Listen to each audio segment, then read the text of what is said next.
Ahmedabad air India విమాన ప్రమాద మృతుల సంఖ్య 274కు పెరిగింది. ఇప్పటి వరకు 270 మంది చనిపోయినట్లు ప్రకటించిన ప్రభుత్వం తాజాగా మరో 4 మరణించినట్లు వెల్లడించింది. మృతుల్లో విమాన ప్రయాణికులతో పాటు నివాస సముదాయాల్లోని ప్రజలు ఉన్నట్లు తెలిపింది.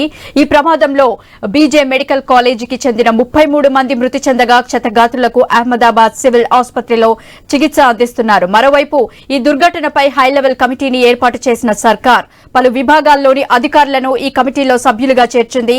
కేంద్ర హోంశాఖ కార్యదర్శి నేతృత్వంలో పనిచేయనున్న ఈ కమిటీ 3 నెలల్లో నివేదికను సమర్పించనుంది. గతంలో జరిగిన విమాన ప్రమాదాల రికార్డులను కూడా పరిశీలించి భద్రతను మెరుగుపరిచే లక్ష్యంతో సిఫార్సులు చేయనుంది.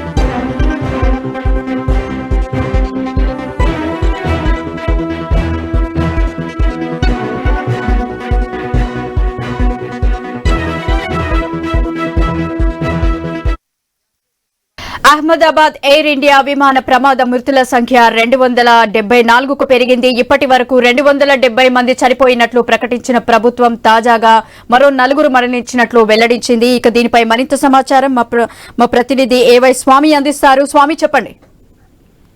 గీత, ఎయిర్ ఇండియా విమానం అహ్మదాబాద్ లో కూలిపోయిన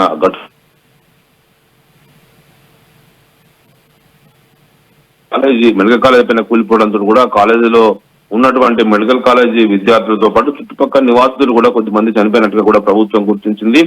ఇప్పటి వరకు ఒకవైపు ఫ్లైట్ లో ఉన్నటువంటి ఆ ప్రయాణికులతో పాటు ఆ విద్యార్థులు మాత్రం చనిపోయినట్టు అనుకున్నారు. కానీ ఆ ఫ్లైట్ సంబంధించినటువంటి ఆ పేలిపోయినప్పుడు ఆ ఫియర్ అంతా కూడా ఆ చుట్టుపక్కల నివాసాల్లో కూడా పడి పెద్ద ఎత్తున కూడా మంటలు చెలరేగినట్టుగా కూడా గుర్తించారు.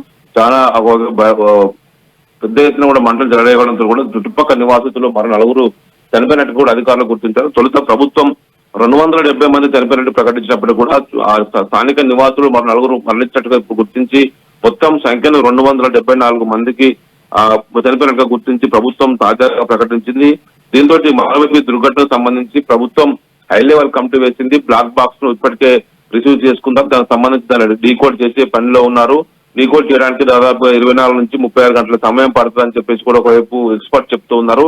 ఆ బ్లాక్ బాక్స్ లో ఉన్నటువంటి సమాచారాన్ని రిట్రైవ్ చేస్తే ప్రమాదానికి జరిగిన అసలు కారణం ఏందో బయటపడే అవకాశం కనబడుతుంది. దీంతో ఒకవైపు ఈ ప్రమాదం పైన కూడా ప్రభుత్వం వివిధ విభాగాల్లోని అధికారులందరూ కూడా భాగస్వామ్యం చేసి ఒక హై లెవెల్ కమిటీ వేసి విచారణ కొనసాగిస్తుంది. ఒకవైపు దేశ ఏవియేషన్ క్షేత్రంలోనే అత్యంత భయానక దుర్ఘటనగా చూస్తూ ఉన్నారు.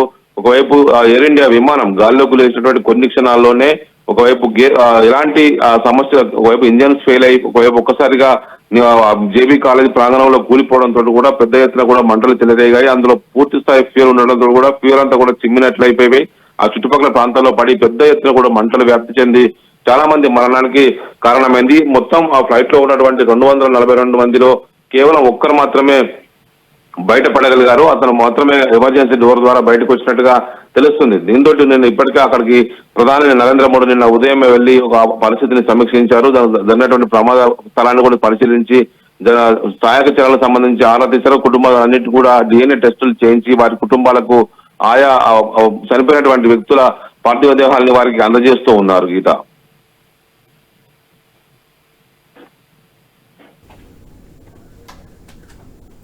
Thank you Swamy.